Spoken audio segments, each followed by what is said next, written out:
Kentucky से उड़ान भरने वाला तैयारा फ्लोरिडा में गिर गया। गाड़ी पर सवार तमाम अफराद हलाक। रिपोर्ट के मुताबिक यह हादसा इतवार की शब लेवी काउंटी फ्लोरिडा में पेश आया, जहां तैयारा एक खुली जमीन में गिरकर तबाह हो गया। तमाम 3 अफराद जो तैयारे में सवार थे वो इस हादसे में हलाक हो गए। फजाई ट्रैकिंग कंपनी फ्लाइट अवेयर के रिकॉर्ड्स के मुताबिक ये तैयारा डबल इंजन बेचक्राफ्ट बैरन 58P था, जो केंटकी के एक हवाई अड्डे से रवाना हुआ था और उसका मकसद वेल्स्टन फ्लोरिडा का हवाई अड्डा था।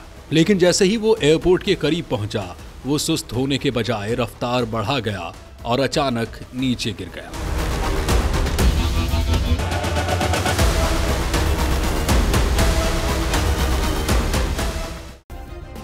सब्सक्राइब करें और बेल दबाएं ताकि कोई खबर रह न जाए।